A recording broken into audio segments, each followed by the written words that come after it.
আল্লাহ বলেন যে আমি যখন কোনো কিছু করার ইচ্ছা করি তখন আমি বলি কুন ফায়াকুন, যে হও তো হয়ে যায়। তার মানে আল্লাহ কোনো কিছুর ইচ্ছা করলে যদি বলে হও সেটা হয়ে যায়। তাহলে এই কথাটা আমার নবী, রসুল এবং নবী ছিলেন, তাই তিনি যেটা বলতেন সেটা হয়ে যেত, তিনি যেটা বলতেন সেটা হয়ে যেত। আর অন্যান্য যারা আছে তারা আল্লাহর সহযোগিতা নিয়ে করত। এই বর্তমান যুগে রসুলের ক্ষমতা কি দেখেন। ভারতবর্ষে হিন্দের অলি গরিবে নওয়াজ খাজা মঈনুদ্দিন চিশতি রহমাতুল্লাহ আলাইহি উনি বলছেন, মান গুলামে গুলামানে হুসাইন, আমি হুসাইনের গুলামের গুলাম। যে ব্যক্তি হুসাইনের গুলামের গুলাম, তার কথায় যদি আনা সাগরের পানি এক গদির মধ্যে আসতে পারে, তাহলে আমার হুসাইন সে কি, আমার মাওলা আলী সে কি, তার ক্ষমতা কত, বলেন সুবহানাল্লাহ। যে খাজা বলছেন আমি হুসাইনের গুলামের গুলাম, তার কথায় যদি মূর্তি কথা বলে, তার কথায় যদি মূর্তি ভারতবর্ষের 1 লক্ষ মানুষ একদিনে মুসলমান হতে বলেছিল, মুসলমান হয়েছিল, সুবহানাল্লাহ। তাহলে একজন রাসূল যিনি, একজন ওলি যিনি, একজন পীর যিনি, একজন মুর্শিদ যিনি, একজন হাফেজ যিনি, তার পাওয়ারটা কত বড়, কত বড় পাওয়ার। যে একজন নবী সুলাইমান, যে তপ্তে সুলাইমান, তপ্তের উপরে উঠে বাতাসে বলতো আমাকে নিয়ে চলো, বাতাসে তাকে ওড়ায় নিয়ে যেত। যে পিপিলিকার সাথে কথা বলতো, যে বাতাসের সাথে কথা বলতো, গাছের সাথে কথা বলতো, মাছের সাথে কথা বলতো, এত বড় একজন শক্তিশালী নবী, সে রানী বিলকিসের চেয়ার আনতে পারে নাই, এনে দিল একজন ওলি, সুবহানাল্লাহ। তাহলে একজন ওলির পাওয়ার কত। কিন্তু ওই ওলিদেরকে আমাদের কাছে ঘৃণার পাত্র কে বানিয়েছে জানেন? আমাদের কাছে ঘৃণার পাত্র বানিয়েছে আব্দুল ওয়াহাব নজদি, উমাইয়ারা, আব্বাসীয়রা, ইবনে তাইমিয়া। এই ইবনে তাইমিয়ার বংশধর যারা, তারাই তো দেখেন নবীকে কাউবয় বলে, সিক্স প্যাক বলে। হ্যাঁ, নবী গরিব ছিল, নবী মা খাদিজাতুল কুবরার বাড়িতে রাখাল ছিল, নাউজুবিল্লাহ। কুল কায়নাতের মালিক যিনি, কুল কায়নাতের বাদশা যিনি, যিনি কুল কায়নাতের মালিক, আল্লাহ কোরআনে সূরা নিসার 150-54 নম্বর আয়াতে বলেছেন, আমার আর আমার রাসূলের মধ্যে আমার আর আমার রাসূলের মধ্যে যদি কেউ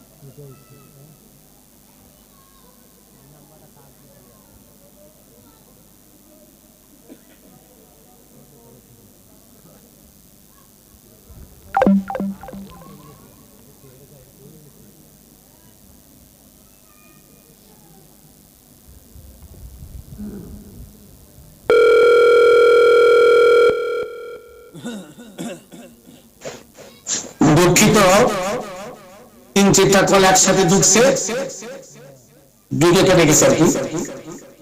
যাই হোক, যে আমরা মনে করেন যে মুর্শিদ, ওলি মুর্শিদ সম্পর্কে আমাদের মধ্যে ঘৃণা কে জন্ম দিল? ওই ইবনে তাইমিয়া, ওই আব্দুল ওয়াহাব নজদি এবং উমাইয়া এবং আব্বাসীয়রা। এই উমাইয়ারা, আব্বাসীয়রা 4টা ইমাম বানাইছিল, আবু হানিফা, ইমাম মালিক, ইমাম শাফি এবং ইমাম আহমদ ইবনে হাম্বল। এদের কাজ ছিল যত টাকা লাগে আমরা দেব, কোরআনের অপব্যাখ্যা করো, কোরআনের সত্যটা বাদ দিয়ে তোমরা মিথ্যা মান গড়া কিছু মানে ফতোয়া রেডি করো। এভাবে ইজমা, কিয়াস, ইমাম, মাযহাব তারা তৈরি করলো। তৈরি করে আমরা যেহেতু আরবি জানি না, তাই আমাদেরকে ধোঁকা দেওয়া সহজ হলো। তাদের লেখা বই সারা ভারতবর্ষ, পাকিস্তান, ভারত, বাংলাদেশ সব জায়গায় ছড়িয়ে দিল, মালয়েশিয়া, ইন্দোনেশিয়া সব জায়গায় ছড়িয়ে দিয়ে আমাদেরকে এমন শিক্ষা দিল যে শিক্ষায় মোহাম্মদ ইসলাম নাই, যে শিক্ষায় মাওলা আলী নাই, মা ফাতেমা নাই, হাসান নাই, হুসাইন নাই, যে শিক্ষায় আবু বকর, ওমর, উসমান, মুয়াবিয়া, এজিদ, এই শিক্ষার মধ্যে শুধু দেখবেন যে মা আবু বকর, ওমর, উসমান, মুয়াবিয়া তাদেরকে ধোঁকা দেওয়া হয়েছে। আমরা দেখেন আমাদেরকে কত বড় সূক্ষ্মভাবে ধোঁকা দেওয়া হয়েছে। দেখেন ওসমান বিয়ে করেছে মা খাদিজাতুল কুবরার বড় বোনের 2 মেয়ে। সেই বড় বোনের মেয়ের জন্ম হয়েছে আমার নবীর বিবাহের আগে, অথচ ওসমানকে বলে জিন্নুরাইন, 2 নূরের অধিকারী। আমার নবীর শালীর মেয়ে বিয়ে করে ওসমান হচ্ছে 2 নূরের অধিকারী। আর আমার নবী, আল্লাহ বলছেন কদ জাআকুম মিনাল্লাহি নূরুন ওয়া কিতাবুম মুবিন, আমার পক্ষ থেকে একটা নূর এবং একটা জিন্দা কিতাব এসেছে। কে বলছেন? আল্লাহ বলছেন। আর আমার নবীকে বানাইছে মাটির তৈরি, নবী মইরে পড়েছে, তার রওজার মধ্যে গলে গেছে, তার কোনো চিহ্ন নাই। হায় আফসোস, ওসমান বিয়ে করেছে নবীর শালীর মেয়ে, সে হইল জিন্নুরাইন, 2 নূরের অধিকারী। আর আমার নবীকে বানাইলো তারা, তাদের ভক্তরা মাটির তৈরি।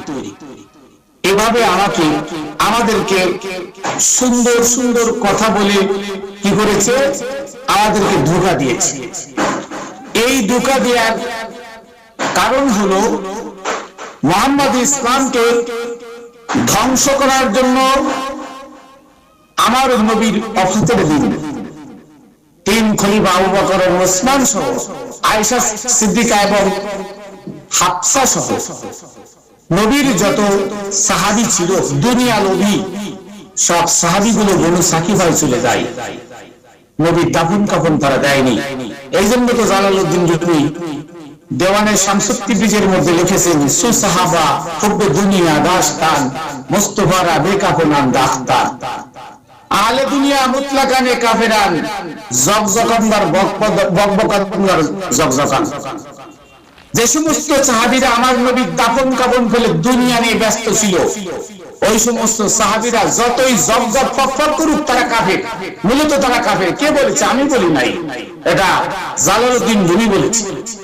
আর সে যে বলেছে তারও পিছনে দলিল আছে, সেটা হলো সূরা আলী ইমরান 153 নম্বর আয়াত করে দেখেন, ওয়াজ তুসঈদুনা ওয়ালা তুলবুনা ইলা আহাদিন, তোমরা স্মরণ করো ওই দিনের কথা যেদিন তোমরা উহুদের ময়দানে আমার নবীকে রক্তাক্ত অবস্থায় ফেলে পাহাড়ের চূড়া দিয়ে ফেলাচ্ছিলে, ওর রাসূল ইয়াদউকুম ইলা উখরাকুম, রাসূল তোমাদের পিছন থেকে রাখছিল, তোমরা ফিরছিলে না।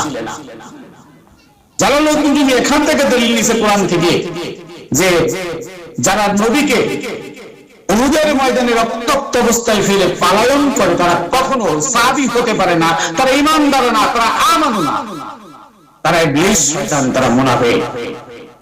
তাই জালালউদ্দিন রুমি লিখছেন, সুসাহাবা হুব্বে দুনিয়া রাস্তান, যে সমস্ত সাহাবীরা দুনিয়ার লোভে পড়ে, দুনিয়ার লোভ রেখেছিল নবীর উপরে, আহলে দুনিয়া মুতলাকানে কাফেরান, জগজকানদার বকবকানদার জগজকান, মানে দুনিয়ার লোভে যে সমস্ত সাহাবীরা আমার নবীকে দাফন কাফন দেয় নাই, ওই সমস্ত সাহাবীরা যতই জগজগ ফকফক করুক না কেন তারা মূলত কাফের। কে বলেছে? জালালউদ্দিন রুমি বলেছে। তাহলে কোরআনও সাক্ষী দিচ্ছে এই কথা। আমার নবীর দাফন কাফন না দিয়ে যারা 1,24,000 সাহাবীকে সাক্ষী রেখে ঈদে গাদিরে বিদায় হজের ভাষণ যে ঈদে গাদিরে হয় 18 জিলহজ, ওখানে আমার নবী বলে গেছিল, মান কুনতু মাওলাহু ফাহাজা আলী মাওলা, মাওলা আলীর হাত ধরে বলেছিল, আমি যার অভিভাবক ছিলাম আজ থেকে আলী তাদের অভিভাবক। তাহলে আলী যাদের অভিভাবক, নবীও তাদের অভিভাবক, আল্লাহও তাদের অভিভাবক।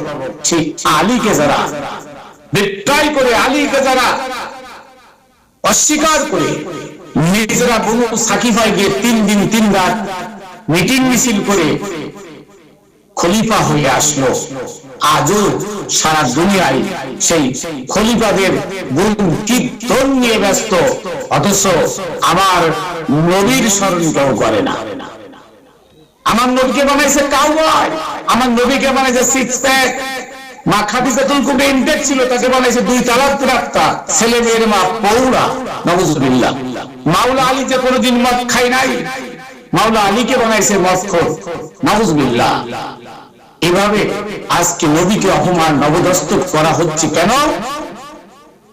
এই কারণে করা হচ্ছে যে ওহাবিরা পশ্চিমাদের কোটি কোটি টাকা, হাজার হাজার কোটি টাকা তারা পশ্চিমাদের কাছ থেকে নিয়ে সুফিজমকে, মোহাম্মদ ইসলামকে, পাঞ্জাতনের সম্মানকে দলিলের সাথে মিশে দেওয়ার জন্য যে মিশনে নেমেছে পশ্চিমারা, আমেরিকা, ব্রিটেন, ফ্রান্স, জার্মান এবং ওই যে ইসরায়েল, এরা আজকে কোটি কোটি টাকা ডোনেট করে সৌদির হাত থেকে। সেই টাকা তাবলীগকে দেয়, আহলে হাদিসকে দেয়, খারেজিদের দেয়, জামাত ইসলামকে দেয়। এই টাকা দিয়ে তারা কি করে? তারা আজকে আমাদের মধ্যে কি করতেছে? মোহাম্মদ ইসলামকে ধ্বংস করার যে অপপ্রয়াস সেটা চলা যাচ্ছে, যাতে মোহাম্মদ ইসলাম আর না থাকে দেশে। আর মোহাম্মদ ইসলাম একমাত্র সুফিজমের মধ্যে আছে। সুফিজম, এই সুফিজমের ধ্যান জ্ঞান কে কারা রাখে? বা বাবা শাহ সুফি আবুল শাহ চিশতি রহমাতুল্লাহ আলাইহি, উনি একজন সুফি, উনি একজন জ্ঞানী ব্যক্তি, উনি আল্লাহ কর্তৃক প্রেরিত, উনি মোহাম্মদ ইসলামের ধারক বাহক এবং উনি সত্য কথা প্রচার করে গেছেন। উনি সালিহিন সাবিরিন, উনি মুত্তাকিন মুহসিনিন। বাবা আবুল শাহ চিশতি, যারা তাকে দর্শন করেছেন তারা আল্লাহ দর্শনের বাকি নাই। যারা তার কাছে হাত দিয়ে বায়াত গ্রহণ করেছেন তারা রাসূলের কাছে হাত দিয়ে বায়াত গ্রহণ করেছেন, তারা নবী মুহাম্মদের কাছে হাত দিয়ে বায়াত গ্রহণ করেছেন, তারা স্বয়ং আল্লাহর কাছে হাত দিয়ে বায়াত গ্রহণ করেছেন। আল্লাহ বলেছেন সূরা লুকমানের 15 নম্বর আয়াত, ইত্তাবি সাবিলা মান আনাবা ইলাইক, ওই ব্যক্তির আনুগত্য করো যে ব্যক্তি আল্লাহর রঙে রঙিন হয়ে গেছে। সূরা বাকারার 138 নম্বর আয়াত আল্লাহ বললেন, সিবগাতুল্লাহি মান আহসানু মিনাল্লাহি সিবগা, ওই ব্যক্তির থেকে উত্তম কে হতে পারে যে ব্যক্তি আল্লাহর রঙে রঙিন হয়ে গেছে। শাহ সুফি বাবা আবুল চিশতি রহমাতুল্লাহ আলাইহি, উনিও আল্লাহর রঙে রঙিন হয়ে এই ধরাধামে মোহাম্মদ ইসলামকে প্রচারের জন্য জীবনটাকে বিলিয়ে দিয়েছেন। নিজের জীবনটাকে মোমবাতি বানিয়ে সেই মোমবাতি জেলে অন্ধকারে জীবের সেবা দিয়ে গেছেন। উনি আল্লাহ রাসূল, উনি ওলি, উনি মুর্শিদ, উনি হাদি। ওনার পদচরণে যারা নিজের আমিত্বকে বিসর্জন দিয়ে নিজেকে মুসলমান বানিয়েছেন তারা নাজাতি। আর এছাড়া যত মানুষ আছে তারা সব নাস, সারা নাস, তারা নাজাতি নয়। কারণ আল্লাহ বলছেন, কুল আউযু বিরাব্বিন নাস, এমনি আপনি বলুন আমি মানুষ থেকে ফানা চাই, মানুষের দুষ্কৃত থেকে ফানা চাই, অথবা ইবলীসযুক্ত মানুষ থেকে ফানা চাই। তাহলে মানুষ হলো ইবলীসযুক্ত। এই মানুষ থেকে আল্লাহ যাকে রহমত করেন, যাকে দয়া করেন, যাকে ভালোবাসেন, যাকে মায়া করেন, তাকে কি করেন আল্লাহ? এই মানুষের মধ্য হতে আল্লাহ তাকে একজন কামেল মুর্শিদের কাছে নিয়ে আমিত্বকে বিসর্জন দেন। ওই ব্যক্তি আমানু হয়। এই যে রোজার মাস সামনে, দুদিন পরে রোজার মাস, এখানে আমানু কারা? আমানুর ঘরে রোজা ফরজ, আমানুর ঘরে রোজা ফরজ, কোন মানুষের ঘরে রোজা ফরজ না, ইনসানের ঘরে রোজা ফরজ না। তাই আল্লাহ বলছেন, ইয়া আইয়ুহাল্লাযীনা আমানু কুতিবা আলাইকুমুস সিয়াম, হে আমানুগণ তোমাদের ঘরে রোজা কিতাবস্থ করা হয়েছে।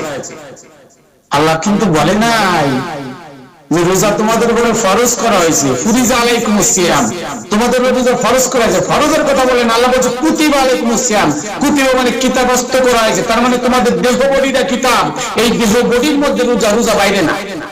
রোজা না খেয়ে থাকার নাম রোজা না।